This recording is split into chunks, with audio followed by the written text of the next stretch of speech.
माओ के बुलडॉग चीनी महामहिम शी जिनपिंग, दुनिया पर अपना आर्थिक साम्राज्य लादने के लिए तुमने जो कोरोना का खेल खेला है उसे हम याद रखेंगे। आज नहीं तो कल ये तूफान थमेगा थमेगा थमेगा, लेकिन कल उजड़ती मांग, टूटती चूड़ियों और अनाथ होते बच्चों का हिसाब तुम्हें देना ही होगा, तुम्हें ही देना ही होगा। अगर नहीं दिए, महादेव की सौगंध, इसका हिसाब हम तुमसे लेंगे, हम तुमसे लेंगे। चीनी महामहिम शी जिनपिंग, हमें इतिहास से सबक लेने की कहानी मत सुनाओ। तुम्हारी आदत है 1962 के अपमानजनक गद्दारी की कहानी कर हम पर दबाव बनाते हो। आओ हम इतिहास से सबक लेने की बात ही कर लेते हैं। जिस चीनी दीवार पर तुम गर्व करते हो वो तुम्हारे कायरता की निशानी है। जिसके डर और आतंक से तुमने दीवार बनाई, उन्हें इस देश के 11 साल के बालक ने हिंदू कुश के उस पार जाकर घुसकर मारा था। इतिहास ने तुम्हें मंगोलों और मंचुओं के घोड़ों के टापों से कुचला है। उन्हीं घोड़ों के टापों की धूल से बने नक्शे हमें मत दिखाओ। मत भूलो, अफीम युद्ध के दौरान ये भारतीय सैनिक ही थे जो तुम्हें चीन में घुसकर मारे थे। ये भारतीय सेना ही थी जिसने 1911-12 में चीनी सेना को तिब्बत से भागने को मजबूर किया और तुम नाथुला दर्रा होकर ही भारत में दुम दबा करके भाग के आकर शरण लिए थे। 1959 में फिर तिब्बतियों ने तुम्हें खदेड़ा था, पर इस देश के गद्दारों ने तुम्हें राशन और पेट्रोल डीजल की सप्लाई करके तुम्हें बचाया था। 1962 में तुम कोई युद्ध नहीं जीते थे, ये तो अपनों ने ही अपने कारवां को लूटा था। 1967 में एक पत्थर छूने के प्रयास में तुम्हारे सैनिक का हाथ एक भारतीय सैनिक ने काट लिया था। तुम्हारे आयुध डिपो को उड़ा दिया गया था और चीनी सैनिकों को भेड़ बकरियों की तरह काट दिया गया था। तुम्हारे रोज रोज के कर्कश आवाजों और धोखे से आहत होकर मैंने 2013 में जो कुछ कहा था उसे अब तुम्हें सुना रहा हूं।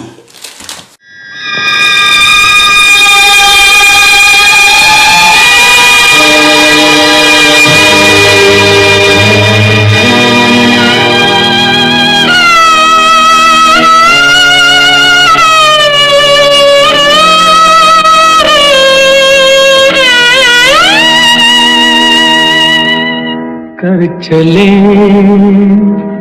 हम फिदा, जानो तन साथियों, अब तुम्हारे हवाले वतन साथियों। दोस्तों, आपने साल 1962 के भारत चीन युद्ध के काले अध्याय पर बनी हिंदी फिल्म हकीकत देखी होगी। फिल्म भारतीय सेना के एक मेजर और उसके साथियों की बहादुरी की वो सच्चाई बयां करती है जिसमें उसने मौत के मुंह में घुसकर मौत को चुनौती दिया था। उसने अपनी जाबाजी से कालचक्र के पहिए को रोक दिया था। समय भी खामोशी से ठिठक गया था। जमीन और आसमां एक होकर काल और मृत्यु पर नजर गड़ाई ये देखकर दंग रह गए थे। ये भारतीय सेना का मेजर है या स्वयं महाकाल जो अपने गणों के साथ तांडव कर रहा है। हिमालय की ऊंची वादियों की वो दर्दनाक हकीकत जिस पर समय हरदम खामोश नहीं रह सकता। कालचक्र का पहिया पीछे मुड़कर तो नहीं देखता, पर समय की रेत की हर निशानियों की तहकीकात करता रहता है। आज समय पर्दे के पीछे उसी तहकीकात को बयां करने जा रहा है। पर्दे के पीछे की वो हकीकत जिसे सुनियोजित तरीके से इस देश से छुपाया गया, वो हकीकत जो हमारे नेतृत्व के गद्दारी और राष्ट्रीय अपमान की कहानी कहती है। दोस्तों, आओ तुम्हें वही पर्दे के पीछे की तहकीकात भरी कहानी सुनाता हूं। कहानी क्या है? एक दर्द भरी दास्ता है। एक दर्द भरी दास्ता उस कौम की है, उस राष्ट्र की है जो दुनिया भर के तमाम तूफानों और झंझावातों को झेल गया। तारीखें गवाह हैं जब दुनिया भर की तमाम कौमें, यहां तक कि तूफानों को चुनौती देने वाले यूनानी भी मिट गए, पर यह भारतीय कौम आज भी जिंदा है और तमाम तूफानों को चुनौती दे रहा है। पर आज वो हालात बन गए हैं, ये राष्ट्रीय कौम अपने ही अस्तित्व पर खतरा महसूस करने लगी है। इन खतरों के पीछे वो बहुत सारी दर्द भरी दास्तां है जिसे मैं एक एक करके सुनाऊंगा। इस राष्ट्र की रक्षा के लिए उन लोगों को बेनकाब करना ही होगा जिन्होंने अपने ही कारवां को लूटा है। आज दर्द भरी दास्तां सुनाऊंगा उस बहादुर भारतीय सेना की जिसने सारी दुनिया में अपनी बहादुरी के नए नए कीर्तिमान स्थापित किए हैं। पर दुनिया के बेहतरीन सैनिकों और कमांडरों जिनसे यमलोक भी थर्राता था, के होते हुए भी इस बहादुर भारतीय सेना को उस चीनी सेना से अपमानित होना पड़ा जो पूरी दुनिया से लुटा पिटा था। एक बहादुर सेना को उससे अपमानित होना पड़ा जो अपनी कायरता की निशानी विशाल चीनी सुरक्षा दीवार को अपना राष्ट्रीय गौरव बताता है। जिन मंगोलों मंचुओं की घोड़ों की टापों से कुचले गए, उसे ये अपना कहकर उन बर्बर घोड़ों की टापों की निशानियों तक अपने साम्राज्यवादी हवस के लिए फैलना चाहते हैं और उसे अपने साम्राज्य की सीमा बताते हैं। ये दर्द भरी दास्तां उस जाबाज बहादुर सिपाहियों की है जिनकी बहादुरी का लोहा पूरी दुनिया ही नहीं वरन फिरंगी और घमंडी जर्मन भी मानते थे, चाहे वो जनरल थिमैया हो, करियप्पा हो, मानकेसा हो या थोरेट हो। ये दर्द भरी दास्तां उन जाबाज परवाजों और हवाबाजों की है जो इतने ताकतवर थे कि चीनियों की कब्र खोदने के लिए सक्षम होते हुए भी असहाय अपने लड़ाकू हंटरों, वैम्पायरों, नेटो, मायरेसों और तूफानों के साथ तमाशबीन बने अपमान का घोट पीते रहे। यह दर्द भरी दास्तां उस महान वैज्ञानिक भाभा और उसकी टोली की है जो इस देश की सीमा के चारों तरफ एक लक्ष्मण रेखा खींचना चाहते थे। यह दर्द भरी दास्तां इस देश की बहादुर नारियों की है जिन्होंने आभूषण तो आभूषण अपने सुहाग की निशानी मंगलसूत्रों तक को एक झटके में निकालकर सैनिक कोष में ही नहीं दे दिया वरन अपने मासूम कलेजे के टुकड़े को लेकर सैनिक भर्ती केंद्रों पर खड़ी हो गई। यह दर्द भरी दास्तां उस गांव गांव डगर डगर के लोगों की जिन्होंने हर घर घर से एक नौजवान को सीमा पर भेजने का निर्णय लिया था। लेकिन यह कहानी उन बेशर्म और गद्दार नेतृत्व की भी है जिसने इस देश की ऑर्डिनेंस फैक्ट्रियों को बंद कराकर और देश दुनिया की तमाम चेतावनियों के बावजूद सामने खड़े खतरे के बाद भी सैनिक तैयारियों से मुंह मोड़कर अपनी ही सेना को पंगु बना दिया और देश को अपमान की गहरी खाई में ढकेल दिया। यह कहानी उस राजनीतिक नेतृत्व की है जो झूठे विश्वांत के अहंकार भरे मुस्कान के साथ अपने कोर्ट में तिब्बतियों, मंचुओं और उइगुरों और राष्ट्रवादी सभ्यताओं के खून में डूबे लाल गुलाब को लगाकर सभ्यता के बर्बर हत्यारों के प्रचारक के रूप में पूरी दुनिया में घूमते रहे। उन हत्यारों के लिए जिनके हान पिस्सू मानवता के लिए यूरोप के ब्लैक डेथ से भी ज्यादा खतरनाक सिद्ध हुए, जिनके लाल खूनी पंजों से यहूदी कंसंट्रेशन कैंप भी फीके पड़ गए। ये विश्वांत का झूठा मसीहा अपने देश के विकास और सुरक्षा की जगह उन झूठे साम्यवादी पैगंबरों के लिए पूरी दुनिया में घूमता रहा और मानवता के अपराधियों के नाम की जाप करता रहा। पूरी दुनिया में उन खूनी पंजों को महिमा मंडित करता रहा जिन्होंने असहाय और बदलतों को लेकर क्रांति किया और लॉन्ग मार्च पर निकले। सत्ता में आने पर विकास और सांस्कृतिक क्रांति के नाम पर उन्हें कुचल ही नहीं दिया वरन धर्म, संस्कृति, सभ्यता, कला, संस्कृति पर बराबर आक्रमण किए। इनके लाल खूनी पंजों ने इतिहास के भयंकर हत्याकांडों को अंजाम दिया जिससे धरती कांप उठी। पर यह कहानी उन बेशर्म गुर्गों की भी है जो अपने बहादुर जनरल को अपमानित कराकर खुद तो जनरल बन गए पर चीनी आक्रमण के समय कश्मीर के डल झील में हनीमून मनाते रहे। दिल्ली में लंबी हैकड़ी दिखाने के बाद नेफा बॉर्डर पर विशाल चीनी सेना उसकी तैयारियों को देखकर अपने ब्रिगेडियर से कहते हुए भाग लिए कि लड़ाई की जिम्मेदारी मैदानी अधिकारी ब्रिगेडियर की होती है। यह कहानी उन बेशर्म चापलूसों और दलालों की भी है जो युद्ध अपराधियों के हाथ में कबूतर पकड़ाकर उन्हें विश्व शांति का मसीहा घोषित करा दिया। इस कहानी को माध्यम बनाया गया है इस देश के राजपूती परंपरा के वाहक मेजर शैतान सिंह जो चीन के साथ युद्ध के समय रेजांगला पहाड़ी पर तैनात थे। उनके साथियों की बहादुरी पर अमर फिल्म हकीकत बनी और अमर गीत कर चले हम फिदा जाना तन साथियों गाए गए। बदले में उन तमाम बहादुर सिपाहियों को कागज के टुकड़ों पर परमवीर चक्र और वीर चक्र जैसी उपाधियां देकर देश ने अपनी जिम्मेदारी पूरी कर ली और रद्दी चीनी माल डॉलर में खरीद कर इस देश को आर्थिक गुलामी की ओर ढकेल रहे हैं। कायर और स्वार्थी नेतृत्व के कारण इस देश के लोग अनजान हैं कि अंग्रेजों की तरह चीनी आ चुके हैं। वे अपने रद्दी जहरीले रैपरों में लिपटे सस्ते माल से भरे ट्रकों में आ गए हैं और भारत पर अपना आर्थिक शिकंजा कस रहे हैं। मौका देखकर कल वे टैंकों में बैठकर आएंगे क्योंकि उनकी काली घिनौनी छाया हिमालय पर ही नहीं हिंद महासागर तक पर है। दूसरी ओर भारतीयों की आंखों में स्वार्थों और नपुंसकता का ऐसा माड़ा लग गया है उन्हें नहीं दिखाई दे रहा है। चीनियों ने पहले हमारे स्वर्गलोक पर कब्जा किया, फिर वहां से निकलने वाली नदियां जो हमारी धरती को भरण योग्य भारत बनाती हैं उन्हें एक एक कर उत्तर की तरफ मोड़ने से भारत भारत नहीं रह जाएगा, वो बंजर हो जाएगा। आज चीनी हमारी जीवनदायी नदियों को बम का रूप दे रहा है, वो हमारे अस्तित्व को ही नष्ट करने पर तुला है। इसलिए हम राष्ट्रीय सुरक्षा के दायित्व का बोध कराने वाली एक चिंगारी पेश कर रहे हैं, एक ऐसे झंझा के झकोर को पेश कर रहे हैं जो वास्तविक राष्ट्रीय सुरक्षा से आंख बंद किए भारतवासियों को झकझोर सके। मेरे बहादुर देशवासियों, ये रेडियो माटी की पुकार है। मैं मेजर शैतान सिंह बोल रहा हूं। शायद ये देश चौंकी गया, कौन है ये मेजर शैतान सिंह? तुम चीनियों के जहरीले उत्पादों से भरे शॉपिंग मॉल, हिप्पी क्रिकेटरों और फिल्मी बहादुरों के स्वप्न रंगीनियों में इतने खो गए हो कि सीमा पर अपने खून से स्वर्णिम इतिहास लिखने वाले हम बहादुरों को भूल गए। पर दुनिया मुट्ठी में कर लेने के जुनून में खोए इस युवा पीढ़ी को क्या मालूम उसके आगे दलदल है जो कल चीनी चक्रव्यूह में फंसने वाला है। चलो फिल्मों से ही शुरू करते हैं। एक हिंदी फिल्म है हकीकत। फिल्म 1962 के भारत चीन युद्ध के काले अध्याय की पृष्ठभूमि पर मेरी जांबाजी पर बनी है, परंतु उस काले अध्याय पर मैंने मेरे साथियों ने अपने खून से भारतीय सेना का स्वर्णिम इतिहास लिखा। पर यह देश हिमालय के गोद के उस बहादुर लड़की की चीख को भूल गया जो इस फिल्म के अमर गीत से आती है। पर जरा गौर से सुनो, ये चीखें आज भी हिमालय के दर्रे दर्रे से गूंजती है। मैं बहादुर से जिस वतन को तुम्हारे हवाले कर गया था, उसकी हालात अब मुझसे देखी नहीं जा रही है। रोज रोज चीनियों की घुसपैठ और भारतीय भूभागों को निगलने जाना तो चल ही रहा है। इस बार तो चीनी लद्दाख के दौलत बेग सेक्टर में टेंट ही नहीं गाड़े, वरन भारत माता की मूर्ति भी तोड़ गए। और हालात यह है कि नपुंसक सरकारें और सेना मुख्यालय भीष की तरह राष्ट्रमाता के चीरहरण देख रही है और पूरी दुनिया, पूरा देश रद्दी सस्ते चीनी मालों को खरीदने और फिल्मी ठुमकों और क्रिकेटरों की झूठी प्रेम कहानियों को पढ़ने में व्यस्त है। दुनिया को मुट्ठी में बंद कर लेने वाली बहादुर आर्यों की संतानें पूरी दुनिया में कायरता के संदेश भेज रही हैं। सरकारें और सेना मुख्यालय झूठ पर झूठ बोलती हैं, अपने झूठ पर नपुंसकता का पर्दा डालने के लिए कहती है चीनी सैनिक आते हैं और चले जाते हैं, सीमा स्पष्ट न होने से चीनी रास्ता भटक जाते हैं। यदि ऐसा ही है तो दूसरी तरफ चीनी सरकार क्यों कहती है हमारे सैनिक रास्ता नहीं भटकते, हम वहां नियमित गश्त पर थे क्योंकि ये क्षेत्र हमारा है।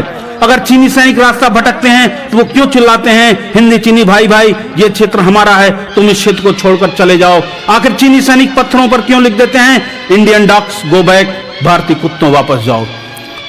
सच तो यह है कि चीनी सैनिक महीनों टेंट गाड़ कर रहते हैं और स्थानीय हिमालय निवासियों को दबाव बनाकर बहलाते फुसलाते हैं, उन्हें इसके लिए लालच और धमकी देते हैं। वास्तव में इन चीनियों का एक सुनियोजित उद्देश्य है, ये भारत के हिमालयी राज्यों व तिब्बत के साथ हमारी सीमा पर रहने वाले भारतीयों को इस बात का विश्वास दिलाना चाहते हैं भारत कभी भी चीन के विरुद्ध उसका साथ नहीं देगा। चीनी यह दिखाना चाहते हैं कि चीनी सेना पीपुल लिबरेशन आर्मी के सामने भारतीय सेना कितनी अक्षम है।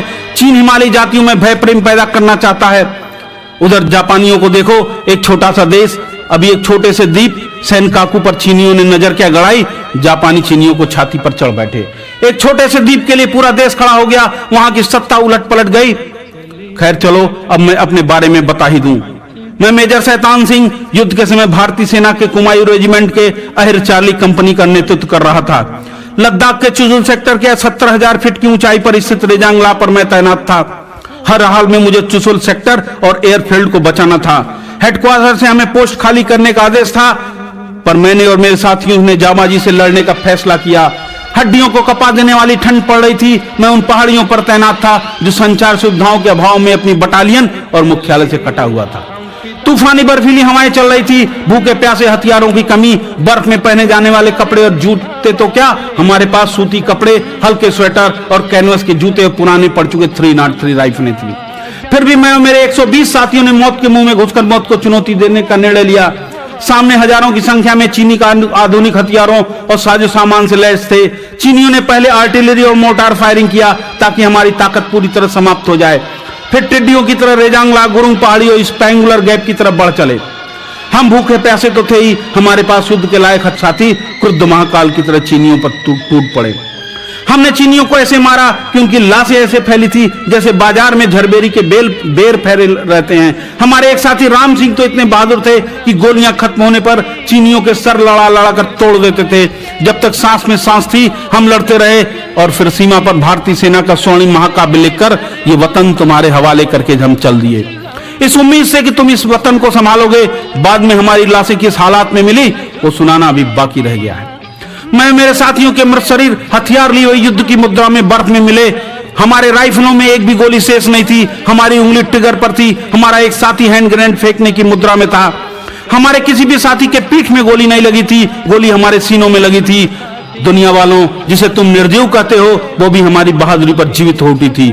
आज भी जिंदा मेरे साथी कैप्टन राम सिंह से पूछो, जैसे ही मेरी सांसें रुकी वैसे ही मेरी घड़ी ने टिक टिक करना बंद कर दिया। पूछो रिटायर्ड आर्मी जनरल लेना से हमारी बहादुरी और हालात को देखकर उनकी एक पत्थर की आंख भी जीवित हो उठी थी। उस पत्थर की आंख में भी आंसू छलक पड़े थे। तब पूरे देश की आंखों में आंसू छलक पड़ा था, पर अब तो इस देश के नौजवानों की आंखों में आंसू भी नहीं छलकता। खैर छोड़ो, उस हालात को सोचो। क्या तुम्हें आज भी वो चीख सुनाई नहीं पड़ रही है? सुनो, गौर से सुनो, देखो वही हालात फिर बन रहे हैं। आखिर वो बहादुर लड़कियां कब तक चीखती रहेंगी? देखो, गौर से देखो, चीनी आ रहे हैं। वे अपने जहरीले रंगों पेट्रोल में लिपटे सस्ते माल को लाकर हमारा खून चूस रहे हैं और हम पर अपना आर्थिक शिकंजा कस रहे हैं।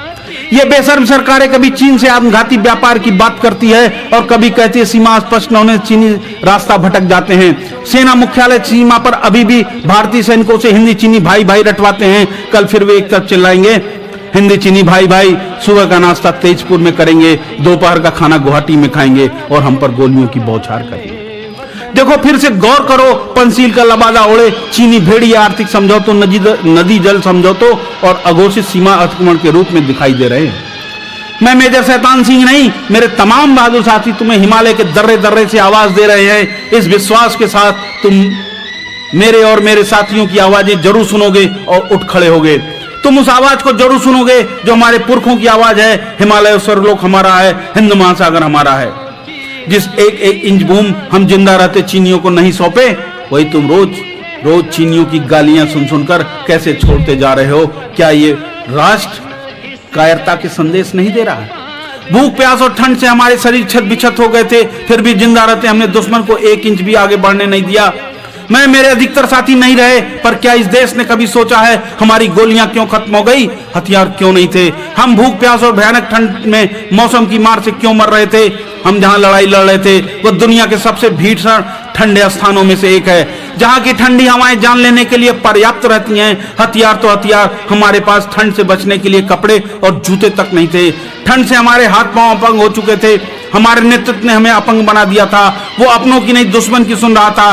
धूल खाती और गायब होती जांच कमीशन की फाइलों के अलावा क्या इस देश ने कभी सोचा है इतनी बहादुरी से लड़ने के बाद हम शहीद क्यों होना पड़ा? एक बहादुर सेना और कौम अपमानित क्यों हुई? दुनिया के बेहतरीन सैनिक कमांडरों को जलील क्यों होना पड़ा? उन कमांडरों को जिनका लोहा पूरी दुनिया मानती थी। पर पर्दे के पीछे की हकीकत अब मैं इस देश को सुना रहा हूं। हकीकत क्या खुली बेशर्मी और अपने ही देश से गद्दारी की कहानी। भारत की खोज करने वालों ने हमारे राष्ट्रीय सुरक्षा अस्मिता से जुड़े तिब्बत को किस नजर से देखा, इसे तो मैं बाद में बताऊंगा। पर तिब्बत सदैव से हमारा स्वर्गलोक रहा है। हमारे इस विभ्रम और मति भ्रम के शिकार आधुनिक इतिहासकार ने कैसा भारत डिस्कवर किया कि अपने ही वतन को उसने वीरान, बंजर और घास का एक तिनका न उगने वाला बताया। उसने अपने स्वर्गलोक के लिए कहा कुछ धार्मिक स्थानों को छोड़कर वहां हमारा रखा क्या है? वाह, जिस स्वरलोक के बिना भारत भारत नहीं है, उसे इस आधुनिक इतिहासकार को डिस्कवर करने वालों ने कह दिया वहां हमारा रखा क्या है।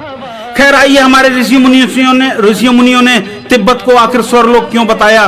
स्वरलोक विशेष रूप से कैलाश मानसरोवर क्षेत्र को गौर से देखो। वहां की नदियां और झीलें हमें जीवन देते हैं। स्वरलोक की नदियां हमारे धरती का उर्वर जीवन से पोषण करती है। इन नदियों ने हमारे देश को भरण योग्य भारत बनाया। किसी शकुंतला दुष्यंत पुत्र भरत के नाम पर हमारे देश का नाम भारत नहीं पड़ा। जो भरण योग्य है वह भारत है। सच तो यह है, ये स्वरलोक की ये नदियां न होती तो सचमुच हमारा भारत वीरान और बंजर होता। यहाँ ब्रह्मांड का सारा सौंदर्य बिखरा पड़ा है, इसलिए सुदर्शन कहलाता है। इसकी उर्वरता ही हमें कर्म हेतु प्रेरित करती है, इसलिए ये कुरु कहलाता है। यहाँ अलौकिकता है, योग है, तपस्या है, साधना है। इसी के बल पर मनुष्य देव हो जाते हैं, इसलिए यहाँ के निवासी देवता कहलाते हैं। यह योगियों सन्यासियों का लोक है, सिद्धों की दुनिया है, पुण्यकर्मी पुण्यात्माओं का लोक है, इसलिए स्वर्गलोक कहलाता है। कैलाश मानसरोवर और सुमेर क्षेत्र की जीवनदायिनी नदियों और झीलों की जन्मस्थली है यह स्वर्गलोक।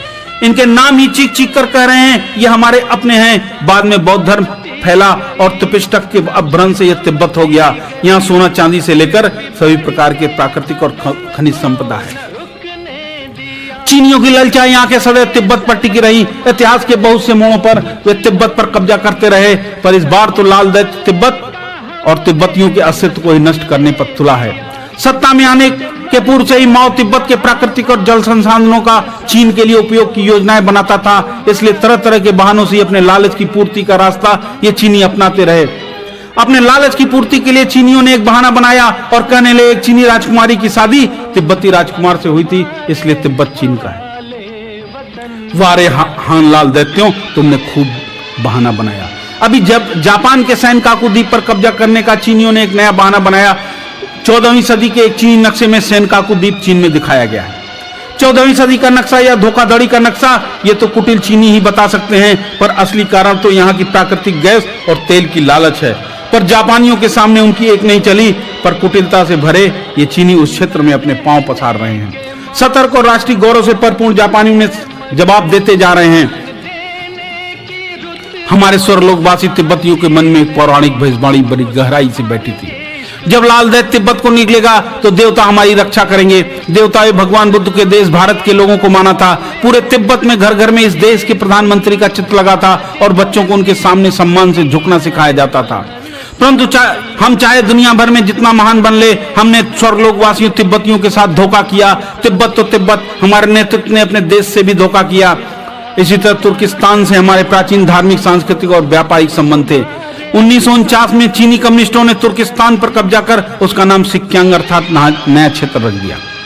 कम्युनिस्टों ने तुर्किस्तान में भयंकर अत्याचार किया। इस पर बड़ी संख्या में तुर्की भागकर भारत आए, वे और अपनी जड़ों की तरफ आए थे। रेशम मार्ग की इन तुर्की उइघुरों का भारत से बड़ा व्यापार था, परंतु